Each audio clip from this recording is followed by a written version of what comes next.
നമസ്കാരം പ്രിയ കർഷക സുഹൃത്തുക്കളെ, ഇടുക്കി ഡേയ്സിൻ്റെ പുതിയൊരു എപ്പിസോഡിലേക്ക് എല്ലാ കർഷക സുഹൃത്തുക്കൾക്കും സ്വാഗതം. കഴിഞ്ഞ ആഴ്ച നമ്മൾ ഇടുക്കി വെൺമണിക്ക് സമീപം ആനക്കുഴിയിലെ നമ്മുടെ കണ്ണൻ അദ്ദേഹത്തിൻ്റെ ഏലത്തോട്ടത്തിൽ നമ്മൾ പ്ലാന്റ് ചെയ്തിരുന്നു. ബൊമ്മി കട്ടകളാണ് നമ്മളിവിടെ പ്ലാന്റ് ചെയ്തിരിക്കുന്നത്. ഇത് അദ്ദേഹം ചെയ്തിരിക്കുന്ന ഒരു തവാർണ തോട്ടമാണ്. അപ്പോൾ ഇവിടത്തേക്ക് നമ്മൾ കഴിഞ്ഞ ആഴ്ചയിൽ നമ്മൾ എങ്ങനെയാണിത് പ്ലാന്റ് ചെയ്തത് കാര്യങ്ങളൊക്കെ കാണിച്ചു. ഇപ്പം നമുക്ക് ഇനി വേണ്ട കുറച്ച് പ്രൊഡക്റ്റുകൾ നമ്മളിവിടെ ഇതിന് ഉപയോഗിക്കുകയാണ്. അപ്പോൾ അത് എന്തിനാണ് അതൊക്കെ ഉപയോഗിക്കുന്നത്, എന്തൊക്കെയാണ് നമ്മൾ ഉപയോഗിക്കുന്ന കാര്യങ്ങളൊക്കെയാണ് നമ്മളിവിടെ ചെയ്യുന്നത്. അപ്പോൾ ആദ്യമായിട്ട് ഇത് ചെയ്യാനുള്ള കാരണം എന്താണെന്ന് വെച്ചാൽ, ഈ ഏലം ഇത് നട്ടപ്പോൾ തന്നെ നല്ല മഴയായിരുന്നു. അതിനുശേഷം ഈ കഴിഞ്ഞ ഒരാഴ്ച തുടർച്ചയായ മഴയും കാറ്റുമായിരുന്നു ഈ ഭാഗത്തെല്ലാം ഉണ്ടായിരുന്നത്.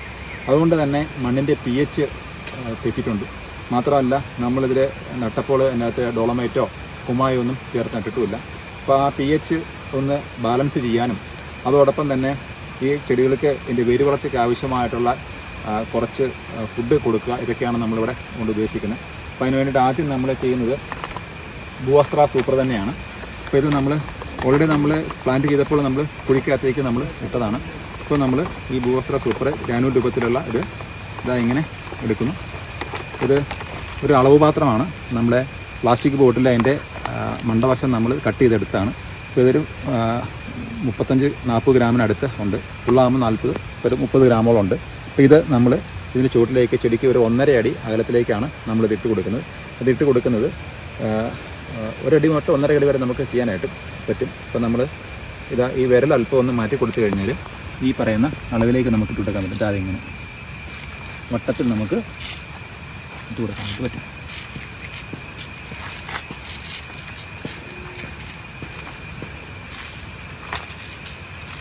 മിച്ചമുള്ളത് ഇതിനകത്ത് തന്നെ നമുക്ക് ഞാനൊരു കാര്യം ചോദിച്ചോട്ടെ. അപ്പോൾ ഇത് ഓൾറെഡി നമ്മൾ ഇത് നട്ട സമയത്ത് ഇട്ട് കൊടുത്താണല്ലോ. അതെ. അപ്പോൾ അത് കഴിഞ്ഞിട്ട് ഇപ്പോൾ ഒരാഴ്ച ആയിട്ടുള്ളൂ. അതിന് മുമ്പ് അവൻ ഇട്ട് കൊടുക്കാൻ കാരണം എന്താണ്? ഇത് നമുക്ക് ഇങ്ങനെ വട്ടത്തിട്ട് കൊടുക്കുമ്പോഴേക്കും ഈ വേരുകൾ ഈ വട്ടത്തിൽ ചുറ്റിലേക്ക് ഇറങ്ങി വരാനാണ് ഒന്ന്. 2, നമുക്ക് മണ്ണിലെ pH നമുക്ക് ബാലൻസ് ചെയ്യേണ്ടതായിട്ടുണ്ട്. pH നമുക്ക് പല രീതിയിൽ നമുക്ക് ബാലൻസ് ചെയ്യാനായിട്ട് സാധിക്കും. അപ്പോൾ അതിൽ ഇത് എൻസൈം പ്രവർത്തനങ്ങൾ വഴി pH ബാലൻസ് ചെയ്യാനുള്ള ഒരു ഇൻപുട്ടാണ്, ബയോ ഇൻപുട്ടാണ് ഈ ഭൂവസ്ത്ര സൂപ്പർ.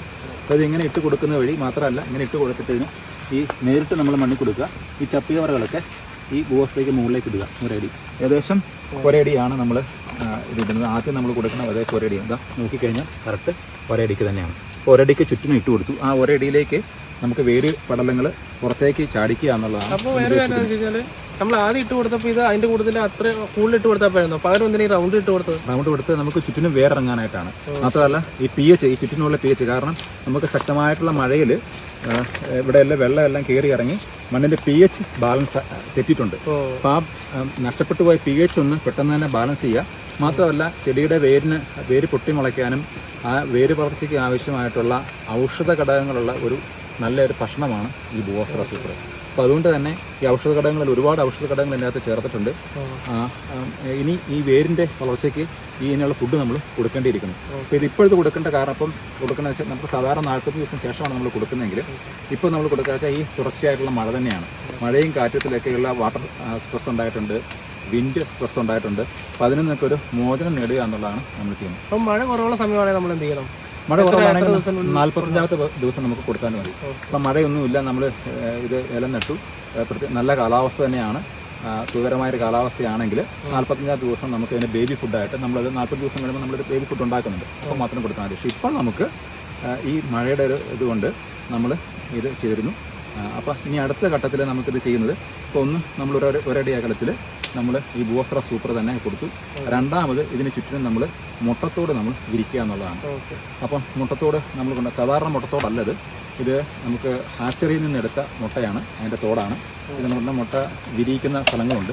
ഞാൻ ചോദിക്കാനുള്ളത്, ഇതെല്ലാം നമുക്ക് അപ്പം തന്നെ കൊടുത്തിരുന്നെങ്കിൽ ഇത്രയും പണിക്കൂലിയോ അത് പണി വരില്ലായിരുന്നല്ലോ. അതെ, അതൊരു നല്ലൊരു ചോദ്യമാണ്, എന്തുകൊണ്ട് നമ്മൾ അപ്പോൾ അത് കൊടുത്തില്ല എന്നുള്ളത്.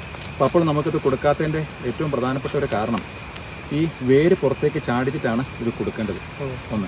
അപ്പോൾ ഇത് നമ്മൾ അതിൻ്റെ ചോട്ടിൽ തന്നെ എല്ലാം ഇട്ട് കൊടുത്താൽ അതിന് അവിടെ നിന്ന് തന്നെ എനിക്ക് കിട്ടാനുള്ളതൊക്കെ ഫുഡ് കിട്ടുന്നതുകൊണ്ട് തന്നെ വേര് പുറത്തേക്ക് വരേണ്ട ഒരു ആവശ്യം ഇല്ല. അപ്പോൾ അതുകൊണ്ട് തന്നെ ഈ മുട്ടത്തോടിൽ നമ്മൾ ചേർത്തിരിക്കുന്നത് ഇതിനകത്ത് ഇത് സമ്പുഷ്ടീകരിച്ച മുട്ടത്തോടാണ്. സാധാരണ നമുക്ക് ഇപ്പോൾ ഓംലെറ്റ് ഇടിക്കുന്ന അല്ലെങ്കിൽ നമുക്ക് അങ്ങനെ റെസ്റ്റോറൻറ്റുകളിൽ നിന്ന് കിട്ടുന്ന അല്ലെങ്കിൽ വീടുകളിൽ ആവശ്യമുള്ള മുട്ടത്തോടല്ല, ഇത് ഹാച്ചറിയിൽ നിന്നാണ്. അപ്പോൾ ആ അങ്ങനെയുള്ള മുട്ടത്തോട് നോക്കി എടുക്കാൻ കാരണം എന്താണ്? അത് എന്തിനാന്ന് വെച്ച് കഴിഞ്ഞാൽ ഇങ്ങനെയുള്ള മുട്ടയ്ക്ക് ഈ മുട്ടയ്ക്ക് തന്നെ വില കൂടുതലുണ്ട്. കാരണം ഇത് ബാലൻസ്ഡ് ന്യൂട്രിയൻസ് എല്ലാ പോഷകങ്ങളും കൊടുത്തിട്ടാണ് ഈ കുഞ്ഞുണ്ടാകാനുള്ള മുട്ട എടുക്കുന്നത്. നാമക്കലിൽ നിന്ന് തന്നെ സാധാരണ മുട്ടയേക്കാളും ഒരരട്ടി 1.5 ഇരട്ടി അതിന് വില കൂടുതലുണ്ട്. ചില സീസണിലേക്ക് ഒരു മുട്ടയ്ക്ക് തന്നെ 20-22 രൂപ വില വരുന്നുണ്ട്. അപ്പോൾ അതുകൊണ്ട് തന്നെ ഇതിൻ്റെ അകത്ത് ന്യൂട്രിയൻ സെൻട്രിച്ചാണ്. അപ്പം അതിൻ്റെ തോടാണ്, അതിനോടൊപ്പം തന്നെ ഈ തോടിനോടൊപ്പം തന്നെ പാടയും എല്ലാം ഉണ്ട്. അപ്പം എഗ് അമിനോയും ഒക്കെ നമുക്ക് കിട്ടാനുള്ളൊരു അതും കൂടെ ഇവിടെ ഉരുത്തിരിഞ്ഞിരിക്കുകയാണ്. ഇതുപോലത്തെ മുട്ട നോക്കി മേടിച്ച് ഇടാൻ നോക്കുക. അതെ. അപ്പോൾ ഇത് നമ്മൾ മില്ലിൽ കൊണ്ടുപോയി പൊടിപ്പിച്ചിട്ടില്ല. ഇത് അതിന് നമ്മളിത് കൊണ്ടുവന്നു ഒരു നല്ലൊരു പടുതായിലെ ടാർപ്പോളിൽ നമ്മളിത് ഒരു 3-4 ദിവസം വെയിലത്തിട്ട് നമ്മൾ ഉണക്കി കാലുകൊണ്ട് തന്നെ ചവിട്ടി പൊടിക്കുകയാണ് ചെയ്തിരിക്കുന്നത്. അപ്പോൾ അതുകൊണ്ട് തന്നെ ചെറിയ തരിയായിട്ട് തന്നെ ഇതിനകത്ത് കാണുന്നുണ്ട്. അങ്ങനെ കൊണ്ടുവന്ന അന്ന് തന്നെ നമ്മളിതിനകത്ത് ട്രൈക്കോഡർമയും അതുപോലെ തന്നെ ട്രൈക്കോഡർമ ഒരു മിത്ര കുമിളാണ്, ട്രൈക്കോഡർമയും ബിവേറിയയും കൂടി ഇതിനകത്ത് ചേർത്തിരുന്നു. അപ്പം അതിൻ്റെ ഒരു അനുപാതമുണ്ട് നമുക്ക് ചേർക്കാനുള്ള. അതും ഇതിനോട് ചേർത്തത് കൊണ്ടാണ് ഇതിനകത്ത് സമ്പുഷ്ടീകരിച്ച ഒരു മുട്ടത്തോടായിട്ട് ഇത് മാറിയിരിക്കുന്നത്. ഈ ട്രൈക്കോഡർമ മിത്ര കുമിളാണ്. അപ്പം ഇത് ഏറ്റവും പുറമത്തെ ലെയറിൽ നമ്മളിപ്പോൾ കൊടുക്കുന്നത് ഈ മുട്ടത്തോടാണ്. അതല്ലെങ്കിൽ ഇതിന് കാൽസ്യം കാർബണേറ്റിൻ്റെ ഏറ്റവും നല്ലൊരു സോഴ്സാണ്, നാച്ചുറൽ സോഴ്സ് തന്നെയാണ് ഈ മുട്ടത്തോട്. അപ്പോൾ അതിങ്ങനെ മുട്ടത്തോടായിട്ട് തന്നെ നമുക്ക് ചുറ്റും ഇങ്ങനെ നമുക്കിടാം. അതായത് ഇതിൻ്റെ ഈ ബൂസ്ത്രയ്ക്ക് പുറകെയായിട്ടാണ് നമ്മൾ ഇടുന്നത്. ഇത് നമ്മൾ വട്ടത്തിൽ തന്നെ ഇട്ട് പോവുകയാണ്. ഇതാങ്ങനെ നമ്മൾ ഇതെല്ലാം വട്ടത്തിരുന്നതിന് കാരണം വേരിൻ്റെ അതെ വേര് ഇങ്ങനെ ചുറ്റിനും എല്ലാ ഭാഗത്തേക്കും വേര് ഇങ്ങോട്ട്. കാരണം കാൽസ്യത്തിൻ്റെ നല്ലൊരു കണ്ടൻ്റാണ്. വളരെ സ്ലോ ആയിട്ടാണ് ഇതിനകത്ത് കാൽസ്യം ഇറങ്ങി വരുന്നത്. അപ്പോൾ ഇതിങ്ങനെ വട്ടത്തിൽ ചെയ്തിട്ടു. അപ്പോൾ ഇതിനകത്ത് ഈ മുട്ടത്തോടിനകത്ത് ഏറ്റവും ഒരു പ്രത്യേകത എന്താണെന്ന് വെച്ച് കഴിഞ്ഞാൽ ഇതിന് അകത്ത് നമുക്ക് ട്രൈക്കോഡർമയുണ്ട്, ബിവേറിയ. നമുക്ക് എന്തെങ്കിലുമൊക്കെ മുട്ടത്തോടിനകത്തുനിന്നോ അല്ലെങ്കിൽ പാടയ്ക്കകത്തുനിന്നോ എന്തെങ്കിലുമൊക്കെ പുഴുശല്യങ്ങളോ എന്തെങ്കിലുമൊക്കെ ഉണ്ടായി കഴിഞ്ഞാൽ അതിനെ തിന്നു നിൽക്കുന്ന ഒരു ബയോ കൺട്രോൾ ഏജൻറ്റാണ് ബിവേറിയ. അതും പൗഡർ രൂപത്തിൽ നമ്മൾ ചേർത്തു. ട്രൈക്കോഡർമ അത് രണ്ടും നമ്മൾ KVK നിന്നാണ് അത് വാങ്ങിച്ചത്. അപ്പം ഇത് ഈ മിത്ര കുമിളുകളുടെ ഒരു പ്രൊട്ടക്ഷൻ, ഈ കാൽസ്യം ഓൾറെഡി ഉണ്ട്, മിത്ര കുമിളിൻ്റെ ഒരു പ്രൊട്ടക്ഷനും കൂടെ ഉണ്ട്. അപ്പം ഈ പുറമേ നിന്ന് അല്ലെങ്കിൽ ഏതെങ്കിലും മലവെള്ളപ്പാച്ചിൽ വന്നോ അതല്ലെങ്കിൽ ഏതെങ്കിലും കാരണവശാൽ മറ്റെന്തെങ്കിലും പാത്തോജൻസ് വന്നാൽ തന്നെ അതിനെ തടയിടാനായിട്ട് ഈ പറയുന്ന മിത്ര കുമിളുകളുടെ ഒരു സംരക്ഷണ വലയം ഇവിടെയുണ്ട്. അതിന് തൊട്ട് മുകളിലായിട്ട് നമുക്ക് നമ്മുടെ ഭൂവസ്ത്ര സൂപ്പറുണ്ട്. അതും pH മെയിൻറ്റെയിൻ ചെയ്തിട്ട് ദോഷകരമായിട്ടുള്ള ഈ കിടങ്ങളെയും മൈക്രോബ്സിനെയൊക്കെ പാതോജൻസിനെയൊക്കെ അകറ്റി നിർത്താനായിട്ട് അതിൻ്റെ ഒരു പ്രൊട്ടക്ഷൻ നമുക്കുണ്ട്. ഇനി നമുക്കിതിന് ചെയ്യുന്ന ഒരു ലെയറോടെ എന്ന് വെച്ച് കഴിഞ്ഞാൽ ഇതിനെ pH കൃത്യമായിട്ട് ബാലൻസ് ചെയ്ത് നിർത്തുക. അത് നീണ്ട കാലത്തേക്ക് നമുക്ക് pH നമുക്ക് ബാലൻസ് ചെയ്യുകയും ചെയ്യണം. അപ്പോൾ അതിന് വേണ്ടിയിട്ട് നമ്മളിപ്പോൾ ഇവിടെ ഉപയോഗിക്കുന്നത് മിൻശക്തി എന്ന് പറയുന്ന ഒരു പ്രൊഡക്റ്റാണ്. ഇതാണ് മിൻശക്തി. 25 കിലോയുടെ തൂക്കത്തിൽ നമുക്ക് കിട്ടുന്നതാണ് ഈ മിൻശക്തി സൂപ്പർ. അപ്പോൾ ഇത് സാധാരണ ഡോളോമൈറ്റ് അല്ല, ഗ്രാനുലേറ്റഡ് ഫോമിലുള്ള ഇതാണ്. ഇങ്ങനെയാണ് ഗ്രാനുലേറ്റ്. വലിയ തരിയായിട്ട് തന്നെ അതിരിക്കും. ഇങ്ങനെയാണ് അതിരിക്കുന്നത്, വലിയ തരിയായിട്ടിരിക്കും. അപ്പോൾ ഇതിനകത്ത് ഏറ്റവും പ്രധാനപ്പെട്ട കണ്ടന്റ് എന്താണെന്ന് വെച്ച് കഴിഞ്ഞാൽ CaCO3, അതായത് കാൽസ്യം കാർബണേറ്റ് ഏകദേശം 62%. നമുക്ക് ആവറേജ് കൂട്ടിക്കഴിഞ്ഞാൽ 60% കാൽസ്യം കാർബണേറ്റ് ഉണ്ട്. രണ്ടാമത് ഇതിനകത്ത് മഗ്നീഷ്യം ഉണ്ട്. ഒരു 24 to 28. നമുക്കൊരു ആവറേജ് കൂട്ടിക്കഴിഞ്ഞാൽ ഒരു 25-26% നമുക്ക് എന്തുണ്ട് ഇതിനകത്ത് മഗ്നീഷ്യം ഉണ്ട്. അപ്പം നമുക്ക് സാധാരണ ഡോളോമൈറ്റിൽ പൗഡർ ഫോമിൽ കിട്ടുന്ന സാധാരണ ഡോളോമൈറ്റിൽ മാക്സിമം കാൽസ്യത്തിൻ്റെ അളവ് എന്ന് പറഞ്ഞു കഴിഞ്ഞാൽ ഒരു 20-25% ഇടയ്ക്ക് വരുന്നത്. മഗ്നീഷ്യം ആയാൽ തന്നെ ഒരു 10-15%ഒക്കെയാണ് സാധാരണ ഗതിയിലുള്ള ഡോളോമൈറ്റ്. കുമ്മായമാണെങ്കിൽ പോലും നമുക്ക് അതിൻ്റെ മാക്സിമം നമുക്ക് കിട്ടുന്നത് 40% മാത്രമേ കാൽസ്യത്തിൻ്റെ അളവ് നമുക്ക് കിട്ടുന്നത്. കുമ്മായത്തിൽ നിന്ന് കൂടെ കിട്ടുന്ന കാൽസ്യത്തിൻ്റെ അളവ് 40% മാത്രമാണ്. പക്ഷേ ഇവിടെ ഇതിൻ്റെ എന്ന് പറഞ്ഞാൽ 60% മുകളിൽ കാൽസ്യം ഉണ്ട്. ഹൈലി എൻറിച്ച്ഡ് ആണ് സംഭവം. അപ്പോൾ അതിന് വേണ്ടിയിട്ട് ഒരു ടെക്നോളജി IIT ഡെവലപ്പ് ചെയ്ത കൺപൂർ IIT ഡെവലപ്പ് ചെയ്ത ഒരു ടെക്നോളജിയാണ് ഇവിടെ അതിനകത്ത് ഉപയോഗിച്ചിരിക്കുന്നത്. Product by IITians. അപ്പോൾ അവർ കൺപൂർ അവിടെ നിന്ന് ചെയ്ത ഒരു പ്രൊഡക്റ്റാണ് ഇത്. കർണാടകത്തിൽ നിന്നാണ് ഈ ഉൽപ്പന്നം വരുന്നത്. ഇതിൻ്റെ പ്രൈസും കൂടെ എത്രയാണെന്ന് പറയൂ? ഇത് നമുക്ക് 25 കിലോയ്ക്ക് 600 രൂപയാണ് ഇതിൻ്റെ വില. അതിനിവിടെ എല്ലാം തന്നെ അതിനകത്ത് മെൻഷൻ ചെയ്തിട്ടുണ്ട്. ഇത് 4-ാം മാസം 2025 4-ാം മാസം. ഇന്നിപ്പം നമുക്ക് ഇപ്പോൾ ജൂൺ അല്ലേ ആയിട്ടുള്ളൂ. അതെ. ഇപ്പോൾ 2-2.5 മാസത്തെ പഴക്കം മാത്രമേ ഉള്ളൂ ഈ ഉൽപ്പന്നത്തിലുള്ളൂ. കിട്ടാനായിട്ട് നമ്മൾ എവിടെയാണ് ബന്ധപ്പെടേണ്ടത്? ഇപ്പം നമുക്കിവിടെ അടുത്ത് തൊടുപുഴ നമുക്ക് ഉണ്ട്. പിന്നെ നമുക്ക് അണക്കരയിലുണ്ട്. അപ്പോൾ അവിടെ ആണ് കേരളത്തിലെ എൻ്റെ ഡിസ്ട്രിബ്യൂട്ടർമാർ ഹോൾസെയിൽ ഡിസ്ട്രിബ്യൂട്ടർമാർ 2 കടകളാണ് അവർക്ക് ഉള്ളത്. അതുകൂടാണ്ട് തമിഴ്നാട്ടിൽ നിന്നും ഇത് എത്തുന്നുണ്ട്. അപ്പോൾ ഇതാണ് നമുക്ക് ഈ pH നെ ഇത് ബാലൻസ് ചെയ്ത് നിർത്താനായിട്ട് ഇപ്പോൾ തെറ്റിപ്പോയപ്പം ഈ തുടർച്ചയായിട്ടുള്ള മഴ, പ്രത്യേകിച്ച് ഇടുക്കിയിൽ കഴിഞ്ഞ ആഴ്ചയിൽ പെയ്ത ആ മഴയെല്ലാം തന്നെ ഹൈലി അസിഡിക്കാണ്, അമ്ലത്വം കൂടിയ ഒരു മഴയാണ് നമുക്ക് ഉണ്ടായിരിക്കുന്നത്. പ്രത്യേകിച്ച് pH 4.5 4.5 താഴെയാണ് ഈ pH ആ മഴയ്ക്ക് ഉണ്ടായിരുന്നത്. അപ്പോൾ അതുകൊണ്ട് തന്നെ ചെടികളുടെ വളർച്ചയ്ക്ക് അത് ദോഷകരമായിട്ട് ബാധിക്കും. മാത്രമല്ല നമുക്ക് ഈ പാതോജൻസ്, ഈ pH താഴ്ന്നു കിടന്നു കഴിഞ്ഞാൽ പാതോജൻസ് എല്ലാം പെട്ടെന്ന് വളരുകയും ചെയ്യും. അല്ലെങ്കിൽ രോഗകാരികളായിട്ടുള്ള സൂക്ഷ്മാണുക്കളുടെ വളർച്ച വളരെ പെട്ടെന്നായിരിക്കും ഈ pH താഴ്ന്നു കിടന്നാൽ. അപ്പോൾ നമുക്ക് കണ്ണന് മുന്നേ ചോദിച്ചൊരു ചോദ്യമുണ്ട്, എന്തുകൊണ്ട് ഇത് ആദ്യമേ കൊടുത്തില്ല എന്നുള്ളത്. അതെ, നമുക്ക് ആദ്യമേ തന്നെ കൊടുക്കുകയാണെങ്കിൽ നമുക്ക് അത്രയും അതെ അത് ന്യായമായിട്ട് കർഷക സുഹൃത്തുക്കളുടെ ഒരു ന്യായമായിട്ടുള്ളൊരു സംശയം. നമുക്ക് പണിക്കൂലി നമുക്ക് കുറഞ്ഞിരിക്കും. പണിക്കൂലി മാത്രമല്ല, നമുക്ക് പെട്ടെന്ന് തന്നെ കാര്യങ്ങൾ ചെയ്ത് തീർക്കാം. അതെ. അതിന് കാരണം എന്താണെന്ന് ചോദിച്ചു കഴിഞ്ഞാൽ, ഈ കിഴങ്ങിൽ നിന്ന് വേര് പൊട്ടണമെങ്കിൽ അല്പം pH താഴ്ന്നു നിൽക്കണം. അപ്പം ഒരു 6.4, 6.3, 6.4 മാക്സിമം ഒരു 6.5 മണ്ണിൽ pH ഉണ്ടെങ്കിലേ ഉള്ളൂ പെട്ടെന്ന് വേര് പൊട്ടാനും പുതിയ കാനി അല്ലെങ്കിൽ ചിമ്പടിക്കാനും നമുക്ക് സാധിക്കുകയുള്ളൂ. അപ്പം നമ്മൾ ആദ്യം തന്നെ ഇത് കൊടുത്തിരുന്നെങ്കിൽ pH 7 മുകളിലോട്ട് കയറി പോകും. അപ്പോൾ ആ ഒരു സാഹചര്യത്തിൽ നമുക്ക് വേര് സമയത്ത് നമുക്ക് പൊട്ടിമുളയ്ക്കുകയോ അല്ലെങ്കിൽ പുതിയ ചിമ്പ് അടിക്കാണ്ട്, അപ്പം നമ്മൾ ഉദ്ദേശിക്കുന്ന പോലെ നമ്മൾ പ്രതീക്ഷിക്കുന്ന ചിമ്പ് നമുക്ക് കിട്ടാൻ ഇളം ചിമ്പുകൾ ഉണ്ടാകാണ്ടിരിക്കും. അപ്പം അതുകൊണ്ടാണ് ഒരാഴ്ച ഒരു 10 ദിവസത്തെ ഗ്യാപ്പിന് ശേഷം നമ്മൾ ഈ pH ഇപ്പോൾ, അപ്പം നമുക്കിതിനെ ഓൾറെഡി വേര് പൊട്ടാനുള്ള മണ്ണ് മാറ്റി കഴിഞ്ഞാൽ ഉള്ളിൽ ചെറിയ വേരുകളൊക്കെ പൊട്ടി തുടങ്ങിയിട്ടുണ്ട്. കാനി അല്ലെങ്കിൽ പുതിയ ചിമ്പ് വരാനുള്ള ടെൻഡൻസിയൊക്കെ ഓൾറെഡി അതിനകത്ത് ആ പ്രോസസ്സ് ഓൾറെഡി സ്റ്റാർട്ട് ചെയ്തിട്ടുണ്ട്. അതിന് ശേഷമാണ് നമ്മളിന്ന് pH ബാലൻസ് ചെയ്യുന്നത്. അപ്പം നമ്മൾ കുമ്മായം എന്തുകൊണ്ട് ചേർക്കുന്നതെന്ന് വെച്ചാൽ, കുമ്മായം വളരെ പെട്ടെന്ന് ഇതിനേക്കാളും കുറച്ചുകൂടെ കാശ് കുറവിൽ കിട്ടുന്നത്. അത് നമുക്ക് പൈസ നമുക്ക് വളരെ കുറവ് കിട്ടുന്നുണ്ട്. ഒന്ന്, നമുക്ക് നല്ല കുമ്മായം കിട്ടാനില്ല. കാരണം കിട്ടാനുള്ള കുമ്മായത്തിൽ തന്നെ അതിനകത്ത് ഇപ്പം നമുക്കറിയാം, ഓരോ വർഷവും ഈ കടലിലെയും അതുപോലെ കായലിലെയും വെള്ളത്തിലേക്ക് ഉപ്പുരസം ലവണാംശം കൂടിക്കൊണ്ടിരിക്കുകയാണ്. അപ്പോൾ ഉപ്പ് കൂടുതലായിട്ട് ചെല്ലുന്നത് വേരിനത് ദോഷം ചെയ്യും. മാത്രമല്ല കുമ്മായമായിട്ട് കിട്ടുന്നതൊക്കെ 10, 10-1, 10-2, 10-3, 10-1 എന്ന് പറഞ്ഞാൽ 10-2 എന്ന് ഉദ്ദേശിക്കുന്നത് 8%. അതിനകത്ത് ഒരു ഭാഗവും ഈ കക്കായും ബാക്കി ഒരു 2% പാറപ്പൊടിയാണ്. ഡോളോമൈറ്റ് എന്ന് എഴുതുമെങ്കിൽ അത് ശരിക്കും പാറപ്പൊടി തന്നെയാണ് ഉപയോഗിക്കുന്നത്. അപ്പോൾ അതുകൊണ്ട് നമുക്കത് വിശ്വസിച്ച് ഉപയോഗിക്കാൻ പറ്റത്തില്ല. എഴുത്തിൽ അങ്ങനെയാണെങ്കിൽ പോലും നമുക്ക് ചിലത് കിട്ടുന്നതിനകത്ത് ഈ പറയുന്ന റേഷ്യോ വ്യത്യാസപ്പെട്ടായിരിക്കും. തീർച്ചയായിട്ടും ചെടിയുടെ വളർച്ചയെ ബാധിക്കും, വേരിനെ ബാധിക്കും. വേരിൻ്റെ പുതുതായിട്ടുണ്ടാകുക വേരിൻ്റെ സംരക്ഷണമാണ് ചെടിയിലെ ഏറ്റവും പ്രധാനപ്പെട്ട കാര്യം. അപ്പോൾ വേരിന് ദോഷം ചെയ്യുന്ന കാര്യങ്ങളാണ് ഇന്നിപ്പോൾ നമുക്ക് മാർക്കറ്റിൽ കിട്ടുന്നത്. അപ്പോൾ അതിനകത്ത് ഏറ്റവും ബെസ്റ്റ് ഉള്ളത്, ഏറ്റവും നല്ലതായിട്ടുള്ളതും നമുക്ക് സുരക്ഷിതമായ മാർഗം എന്ന് പറഞ്ഞാൽ ഇങ്ങനെയുള്ള ഇത്രയും ഹൈ മാത്രമല്ല, കുമ്മായത്തിനകത്തെ കാൽസ്യം എന്ന് പറയുന്നത് ഈ പറയുന്ന പരമാവധി കിട്ടുന്നത് നമുക്ക് 40% ഉള്ളൂ. അതിനകത്ത് ഡോളോമൈറ്റോ പാറപ്പൊടിയൊക്കെ ചേർത്ത് കഴിയുമ്പോൾ പിന്നെയും അതിൻ്റെ കാൽസ്യം അതിൻ്റെ അളവ് വീണ്ടും കുറയുകയാണ് ചെയ്യുന്നത്. പക്ഷേ ഇവിടെ നമുക്ക് 60% കാൽസ്യമാണ്. മാത്രമല്ല കാൽസ്യം നമുക്ക് വെതറി കൊടുക്കുന്നത് ഒരുപക്ഷെ നല്ല ഈ പാതോജൻസിന് എങ്ങനെയുള്ളതൊക്കെ ഉണ്ടെങ്കിൽ ആ ഒരു പർപ്പസിന് വളരെ നല്ലതാണ്. എന്തെങ്കിലുമൊക്കെ ഇപ്പോൾ ഒരു കണ്ടാമിനേഷൻ ഉണ്ടായി, ഒരു ഫംഗസ് അറ്റാക്ക് ഉണ്ടായി കഴിഞ്ഞാൽ അതിനെ പെട്ടെന്ന് സ്റ്റോപ്പ് ചെയ്യാനായിട്ട് നമുക്ക് വെതറി കൊടുക്കാം. പക്ഷേ അതല്ലെങ്കിൽ നമുക്ക് ഉഴുത് മറിച്ചിട്ട് അങ്ങനെ ചെയ്യാം. അതല്ലെങ്കിൽ ഒരടിക്ക് താഴെയിൽ നമുക്ക് കുമ്മായം കൊടുത്തു എന്നോർത്തുകൊണ്ട് ദോഷം വരുന്നില്ല. അല്ലാത്ത സാഹചര്യത്തിൽ ഇത്രയും നല്ല മഴയാണ്, നമ്മൾ കാൽസ്യം ഇങ്ങനെ കൊടുത്തു, ഈ വെള്ളത്തോട് ചേർത്ത് കാൽസ്യം ചേരുമ്പോഴത്തേക്കും കാൽസ്യം ഹൈഡ്രോക്സൈഡ് എന്ന് പറഞ്ഞ അവസ്ഥയിലേക്ക് ഇത് മാറുകയാണ്, ഈ കുമ്മായം മാറുകയാണ്.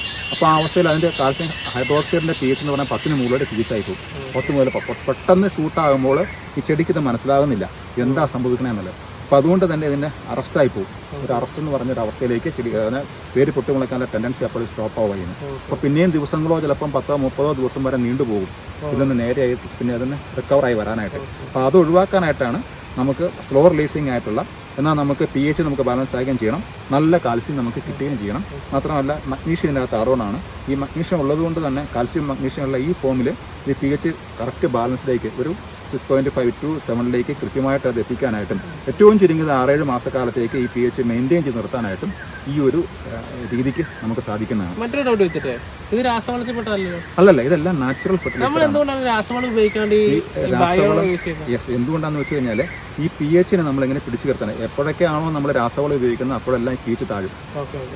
എപ്പോഴൊക്കെയാണോ മഴ കൂടുതൽ പെയ്യുന്നത് അപ്പോൾ നമുക്ക് pH താഴും. താഴുന്ന pH ഈ രോഗഗ്രസ്തമാണെന്ന് പറഞ്ഞാൽ രോഗാണുക്കൾ ഭയങ്കരമായിട്ട് മൾട്ടിപ്ലൈ ചെയ്യും, പെറ്റുവരും. അപ്പോൾ നമുക്ക് കൃഷി ചെലവ് പിന്നെയും കൂടും.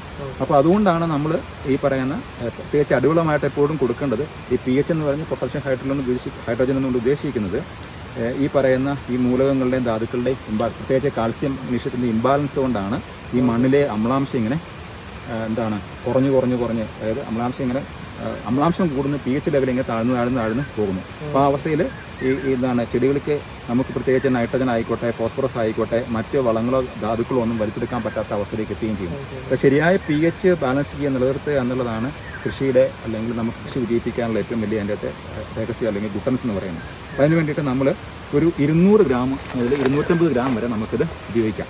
ഇത് ഉപയോഗിക്കുന്നത് നമ്മൾ ഇതിൻ്റെ ഉള്ളിലേക്ക് നമ്മൾ വേറെ കാര്യം ചോദിച്ചോട്ടെ, നമ്മൾ ഇതിന്റെ എല്ലാം നമ്മൾ അതിന്റെ തട്ടയോട് മാറ്റിയാണ് ഇടുന്നത്. ഇത് അടുത്തിട്ടാ എന്താണ് കുഴപ്പം? ഏതാണ് ഇത് ഇട്ടിരിക്കുന്നത്? അതെ, എന്ത് സാധനം നമ്മൾ കുറച്ച് അകത്തിയാണല്ലോ ഇടുന്നത്. അതെ. നമ്മൾ അടുത്തിട്ടുന്നത്. അതെ. അപ്പോൾ അതും ഒരു നല്ലൊരു ചോദ്യം തന്നെയാണ്. എന്തുകൊണ്ടാണ് നമ്മൾ, കാരണം ഒരു 3 ലെയർ പ്രൊട്ടക്ഷനാണ് നമ്മൾ ഉദ്ദേശിക്കുന്നത്. അപ്പോൾ ഈ പുറമേ ഉള്ള, അപ്പം നമ്മൾ ഇതിന് ചുറ്റുമുള്ള കുറച്ച് ഭാഗത്താണ് ഈ pH ബാലൻസ് ചെയ്ത് നിർത്തുന്നതും നല്ല സൂക്ഷിക്കും. കാരണം നമ്മളിത് ഈ തട്ട നമ്മൾ മുക്കി വെച്ചിരുന്നു, NPK ബാക്ടീരിയ, വാമൊക്കെ കുഴിച്ച് വെക്കാൻ നേരത്ത് നമ്മൾ ഒരുപാട് ബാക്ടീരിയകളൊക്കെ, മിത്ര ബാക്ടീരിയകളും ഒക്കെ നമ്മൾ ഇതിനകത്ത് ചേർത്തിരുന്നു. ഇതിനകത്ത് വാമും ഉണ്ട്. അപ്പോൾ ഈ വാമ് ഒരിക്കലും അകത്ത് കിടക്കത്തില്ല. വേര് പൊട്ടി വേരിനോടൊപ്പം തന്നെ ഈ വാമെല്ലാം പുറത്തേക്ക് വരും. പിന്നെ ഉള്ളത് ഇതിൻ്റെ അകത്ത് നമുക്കുള്ളത് സൂഡോമോണസും ബാസിലസ് സബ്റ്റിലിസും NPK ബാക്ടീരിയ അതിൻ്റെ ചുവട്ടിൽ തന്നെ അതിനോട് ചേർന്ന് തന്നെ നിൽക്കുന്നുണ്ട്. അപ്പോൾ അവ ആണ് ഇതിനോട് ചേർന്ന് ഈ പറഞ്ഞ ബാക്ടീരിയയാണ് ഏറ്റവും പവർഫുൾ. അപ്പം ഏറ്റവും ഈ കിഴങ്ങിനോട് ചേർന്ന് നമുക്ക് ഈ പറഞ്ഞ മിത്ര ബാക്ടീരിയകളും ഈ പറയുന്ന മറ്റ് മൈക്രോറൈസ്, അതായത് ജൈവ ഇൻപുട്ടുകളൊക്കെ കൂടെ ഇതിനോട് ചേർന്ന് നിൽക്കുന്നതുകൊണ്ട് തന്നെ ഒരു സുരക്ഷിതത്വം ഇതാണ്. തൊട്ട് പുറകിൽ നമുക്ക് ഭൂവസ്ത്രയുടെ ഒരു സുരക്ഷിതത്വം ഉണ്ട്, ഒരു ലെയറുണ്ട്, അതുണ്ട്. ഏറ്റവും പുറകിൽ നമ്മൾ ഏറ്റവും അവസാനമായിട്ട് ഇട്ടിരിക്കുന്നതാണ് ഈ മുട്ടത്തോടൊപ്പമുള്ള അല്ലെങ്കിൽ സമ്പുഷ്ടീകരിച്ച മുട്ടത്തോടൊപ്പമുള്ള ട്രൈക്കോഡർമയും വാമും ബിവേറിയും ഉണ്ട്. അപ്പോൾ ഇത്രയും വലിയൊരു സംരക്ഷണം ഇതിനെ ഭേദിക്കാനായിട്ട് ഈ പാതോജൻസിന് സാധിക്കില്ല. മാത്രമല്ല ഈ pH കറക്റ്റാണെങ്കിൽ, ബാലൻസ്ഡാണെങ്കിൽ ഈ പറയുന്ന ഈ പാതോജൻസിന് അവർക്ക് മൾട്ടിപ്ലൈ ചെയ്യാൻ വളരാൻ സാധ്യമല്ല. pH ഒരു 5 താഴ്ന്നു പോയി കഴിഞ്ഞാൽ മാത്രമേ ഉള്ളൂ ഈ പറയുന്ന, ഇപ്പം അത് ഫൈറ്റോഫറ ആയിക്കോട്ടെ അല്ലെങ്കിൽ പിറ്റിയം ആയിക്കോട്ടെ, ഇതിനൊക്കെ അതുണ്ടാക്കുന്ന ആ ബാക്ടീരിയകൾക്കോ അല്ലെങ്കിൽ കുമിളുകൾക്കോ വളരാൻ സാധിക്കുകയുള്ളൂ. അപ്പോൾ ഇവിടെ നമ്മൾ pH ബാലൻസ് ചെയ്യുകയാണ്, ഇതിലൂടെ ഇട്ടിട്ട് ബാലൻസ് ചെയ്യണം. പിന്നെ മഗ്നീഷ്യം ഇതിനകത്ത് എന്തിനു നമ്മൾ ആഡ് ചെയ്ത് കഴിഞ്ഞാൽ, പിറ്റിയം എന്ന് പറയുന്ന ഒരു രോഗാവസ്ഥയുണ്ട്. ഈ ചെറിയ ചിമ്പുകൾ കട ചെയ്യുക, അല്ലെങ്കിൽ തട്ടമറിച്ചിൽ, ക്ലംബർ ഓട്ടം എന്നൊക്കെ പറഞ്ഞ കുറേ അസുഖങ്ങളുണ്ട്. അപ്പോൾ അവയ്ക്കെതിരെ പ്രതിരോധിക്കാനായിട്ട് ഏറ്റവും നല്ല മഗ്നീഷ്യം ഇത് ചുണ്ണാമ്പുകളിൽ നിന്ന് പൊടിച്ചെടുത്തതാണ്. അതിനകത്ത് ഈ രീതിയിൽ ഇത്രയും കാൽസ്യം അതിൻ്റെ അളവ് കൂട്ടിയത് ഈ IIT-യുടെ ടെക്നോളജിയാണത്. IIT കാൺപൂരിൻ്റെ ടെക്നോളജിയാണ്. അപ്പോൾ അതുകൊണ്ട് തന്നെ ഇത് നമ്മളിങ്ങനെ എടുത്ത് ഒരു 200 ഗ്രാമോളം നമ്മൾ എടുക്കുന്നു. ഇതാ ഇങ്ങനെ വേറെ കൊടുക്കുന്നു. ഒരു 2 പിടിക്കും ഇട്ടാൽ മതി. 2 പിടുത്തം അല്ലേ? എത്രയും എടുത്താൽ മതി. 200 ഗ്രാം ഒരാളെ. ഇത് ഇതിൻ്റെ അകത്തും നമുക്ക് കൊടുക്കാൻ കുഴപ്പമില്ല. നമുക്ക് 200 ഗ്രാം കൂടുതൽ കുറയോ ചെയ്താൽ ഒരു 250 ഗ്രാം വരെ ഇതാകാം. അതെ. അപ്പം ഇതാകത്തേക്കും ഇതാ ഈ ഭാഗത്തേക്കുള്ളത്, അതായത് ഇത് വളരെ സ്ലോയിലാണ് ഇത് ഇറങ്ങുന്നത്. കാൽസ്യം ഇതിന് കിട്ടുന്നതാണ്. ഈ കാൽസ്യം കാർബണേറ്റിൻ്റെ 2 വകഭേദങ്ങളാണ്. ഒന്ന് ഇത് മുട്ടത്തോടിൽ നിന്ന് നമുക്ക് കിട്ടുന്നു, അമിനോ ആസിഡും കിട്ടുന്നു. 2 ഇതിനകത്തൂടെ കാൽസ്യം കാർബണേറ്റ് പ്ലസ് ഈ പറയുന്ന വിഷം കിട്ടുന്നു. ഗ്രാനുവൽ രൂപത്തിലായതുകൊണ്ട് തന്നെ വളരെ സാവധാനത്തിലേ ഉള്ളൂ ഇത് തല്ലിത്തിറങ്ങത്തുള്ളൂ. അപ്പോൾ അതുകൊണ്ട് തന്നെ pH അങ്ങനെ നമുക്ക് നീണ്ട കാലത്തേക്ക് pH അവിടെ പിടിച്ചു നിർത്താനായിട്ട് ഇവിടെ സാധിക്കും. അടുത്തത് ഈ മുട്ടത്തോട് ഇങ്ങനെ ഇട്ടതിൻ്റെ ഒരു അടുത്തൊരു ഗുണം എന്താണെന്ന് വെച്ച് കഴിഞ്ഞാൽ, ഇതിനകത്ത് നമുക്ക് ഏലത്തോട്ടങ്ങളിൽ ഒരു മഴക്കാലമാകുമ്പോൾ വളരെ രൂക്ഷമായിട്ടുള്ളൊരു പ്രശ്നമാണ് ഒച്ചിൻ്റെ ശല്യം. അപ്പോൾ ഇതിന് ഈ മുട്ടത്തോടിനൊരു അരമുണ്ട്. നമുക്ക് ഏത് മുട്ടത്തോട് എടുത്താലും ഇതിനൊരു അരമുണ്ട്. ഇതുള്ളത് കൊണ്ട് തന്നെ ഒച്ചിനകത്തേക്ക് കയറാൻ പറ്റത്തില്ല. അപ്പോൾ അതുകൊണ്ട് കൂടെയാണ് ഇപ്പോൾ ഒച്ച് പുറത്ത് വന്നിരിക്കുന്നത്. ഈ ഒച്ച് വരുന്നതുകൊണ്ടുള്ള പ്രോബ്ലം എന്താണെന്ന് പറഞ്ഞാൽ, ഒച്ച് വന്നു കഴിഞ്ഞ് കഴിഞ്ഞാൽ നമുക്ക് ഇതിനകത്ത് പുതിയതായിട്ട് വരുന്ന വള്ളിയിൽ വരുന്ന ചെറിയ പൂവുകൾ, ചെറിയ കായകളെല്ലാം ഇത് അതിൻ്റെ ഭക്ഷണമാണ്, ഒച്ചിൻ്റെ ഭക്ഷണമാണത്. അപ്പോൾ അതെല്ലാം അത് തിന്നു തീർക്കും. അപ്പോൾ അങ്ങനെ ഒച്ചിനെ നമുക്ക് ഇന്ന് അകന്നു നിർത്താനായിട്ടും ഇത് പെട്ടെന്ന് അലിഞ്ഞ് തീരത്തുമില്ലാത്തത് കൊണ്ടും മുട്ടത്തോടിൻ്റെ ഉള്ളിൽ നമ്മൾ ഈ ട്രൈക്കോഡർമ ഉൾപ്പെടെയുള്ള മിത്ര കുമിളുകൾ നമ്മൾ ധാരാളമായിട്ട് ഉപയോഗിച്ചിട്ടുണ്ട്. പുതുതായിട്ട് ഇറങ്ങുന്ന ഒരു ഫാം ആണെങ്കിൽ നശിപ്പിച്ചോളാം അല്ലേ? അതെ, ഒച്ചിനെ അകറ്റി നിർത്തുക.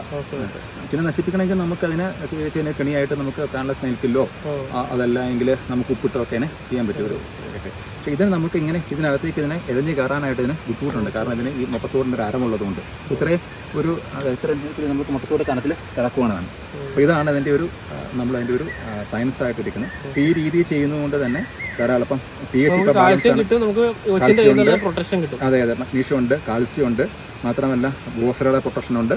വേരുകൾ വാമ് അതുണ്ട്. വേര് പൊട്ടിമുളച്ച് വരുന്ന ഈ വാമും മൈക്രോറൈസ അതും ഈ വേരും കൂടെ കൂടിയിട്ടുള്ള ഒരു അസോസിയേഷനാണ്, അവരുടെ ഒരു ചങ്ങാത്തമാണ് ഈ വേരിനെ പുറത്തേക്ക് പായിക്കുന്നത്. അപ്പോൾ ഇത് ഒരു ഏറ്റവും ചുരുങ്ങിയ ഒരു 35-40 ദിവസത്തിനുള്ളിൽ തന്നെ ഏറ്റവും ചുരുങ്ങിയ ഒരു 4 അടി 5 അടിത്തേക്ക് ഇതിൻ്റെ വേരുകൾ പുറത്തേക്ക് ചാടും.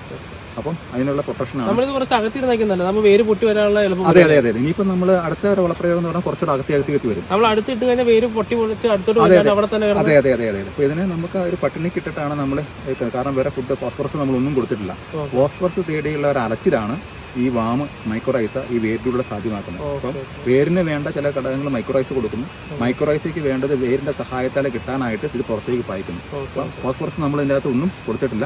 45 ദിവസം കഴിയുമ്പോൾ, അതായത് വേരെല്ലാം ഫുള്ള് പുറത്തേക്ക് ചാടിയിട്ടാണ് നമ്മൾ ഫോസ്ഫറസ് കണ്ടൻ്റായിട്ടുള്ള പിണ്ണാക്ക് അല്ലെങ്കിൽ എല്ലുപൊടിയോ അതല്ലെങ്കിൽ എല്ല് സൂപ്പോ അല്ലെങ്കിൽ MKP ഒക്കെ നമ്മൾ കൊടുക്കാൻ പോകുന്നത്. അപ്പോൾ അതുവരെ ഈ വേര് മുഴുവൻ നമ്മൾ പുറത്തേക്ക് ചാടിച്ച് പറമ്പ് മുഴുവൻ ഫുള്ള് വേരിലേക്ക് ആയി കഴിയുമ്പോഴാണ് നമുക്ക് വളച്ചിൽ നമുക്ക് കുറയ്ക്കാൻ പറ്റും. ചോറിലേക്ക് വളമൊന്നും കൊടുക്കേണ്ട ആവശ്യമില്ല. നമുക്ക് പറമ്പിലേക്ക് ഒരു കൊടുത്താലും അത് വലിച്ചെടുക്കുന്ന ഒരു അവസ്ഥയിലേക്ക് എത്തും. അപ്പോൾ ഇങ്ങനെയാണ് നമ്മൾ pH ബാലൻസ് ചെയ്ത് ഈ ചെടിക്ക് നമുക്ക് ധാരാളം, അതായത് വളരെ പെട്ടെന്ന് തന്നെ നമുക്ക് ധാരാളം ചിമ്പുകളുണ്ടായിട്ട് വേരുണ്ടായിട്ട് വേര് കേടില്ലാണ്ട് വേര് ദീർഘകാലം നമ്മൾ സംരക്ഷിച്ച് നിർത്തിക്കൊണ്ട് ഇത് ആദായകരമായിട്ട് വലിയ ചിലവൊന്നും ഇതിനില്ല. ഈ പറയുന്ന രീതികൾക്കൊന്നും തന്നെ നമുക്ക് ചിലവില്ല. 100% ഓർഗാനിക്കായിട്ട് നമുക്ക് തോട്ടം നമുക്ക് നിലനിർത്താനും പറ്റും. ഏറ്റവും ഹെൽത്തി ആയിട്ടുള്ള ചിമ്പും നമുക്ക് കട്ടയും മത്തട്ടേനൊക്കെ നമുക്ക് നിർത്താനും പറ്റും. അതാണ് ഇതിൻ്റെ. പിന്നെ മറ്റൊരു കാര്യം ചോദിച്ചോട്ടെ, അതായത് ഇത് രണ്ടും നമ്മൾ ഇട്ടല്ലോ, ഇതിന് അടുത്ത പ്രാവശ്യം എത്ര നാൾക്ക് ശേഷം അടുത്തിട്ടുണ്ട്? അടുത്ത് നമുക്ക് 44 ദിവസമാണ്. രണ്ട് മുട്ടത്തോടും ഇതും ഇല്ല, മുട്ടത്തോട് ഇനി നമുക്ക് വർഷത്തിൽ നമുക്ക് 2 തവണ ഇട്ടാൽ മതി. മുട്ടത്തോട് ഈ മിൻഷയ്ക്ക് നമുക്ക് വർഷത്തിൽ 3 തവണ ഇടാം. അതാണ് ഒരു 6 മാസം കൂടുമ്പോൾ മുട്ടത്തോടും മിൻഷയ്ക്ക് നമുക്ക് ഇടാം. കാരണം pH ഇരിക്കണം. അതുപോലെ ഒരു 4 മാസം കൂടുമ്പോൾ നമുക്ക് വേണമെങ്കിൽ ഈ ഭൂവസ്ത്രം, അതായത് എന്തെങ്കിലുമൊക്കെ ഇടയിലൊക്കെ കുറവുണ്ടെങ്കിൽ, ഇപ്പം മണ്ണിൽ ഇഷ്ടംപോലെ നമുക്ക് മൂലകങ്ങൾ കാണാം, ധാതുക്കൾ കാണാം, അതിനെ വലിച്ച് ചെടികൾക്ക് അല്ലെങ്കിൽ വേരിന് വലിച്ചെടുക്കാൻ സഹായിക്കുന്ന ഒന്നാണ് ഈ ഭൂവസ്ത്ര. പിന്നെ ഒരു ഫുഡായിട്ടും പുറത്തേക്കുണ്ട്. ഔഷധ ഘടകങ്ങൾ ഒരുപാട് അതിൻ്റെ അകത്തുണ്ട്. ഈ വേരിൻ്റെ വളർച്ചയ്ക്ക് ആവശ്യമായിട്ടുള്ള ഫുഡ് അതിലുണ്ട്. പിന്നെ അതുപോലെ തന്നെ ഈ മീൻശക്തി വേണമെങ്കിൽ നമുക്ക് എത്തിച്ചു കൊടുക്കാൻ പറ്റും ആവശ്യമുള്ളവർക്ക്. അത്യാവശ്യമുള്ളവർക്ക് നമുക്ക് ഓർഡർ ചെയ്യാം. അതല്ലെങ്കിൽ നമ്മൾ അതിൻ്റെ ഷോപ്പ് നമ്മൾ പറഞ്ഞു കൊടുക്കാം. അവർക്ക് അവിടെ പോയി എടുക്കാം. നേരത്തെ അത് ബുക്ക് ചെയ്താലേ ഉള്ളൂ നമുക്കിത് ബൾക്കായിട്ട് കിട്ടത്തുള്ളൂ. നമ്മുടെ വീഡിയോ കണ്ട ആരെങ്കിലും എൻക്വയറി ചെയ്ത് കഴിഞ്ഞാൽ നമുക്ക് തീർച്ചയായും അങ്ങനെ നമുക്ക് കർഷകർക്ക് ജൈവ കൃഷിയാണ് നമ്മൾ പ്രോത്സാഹിപ്പിക്കുന്നത്.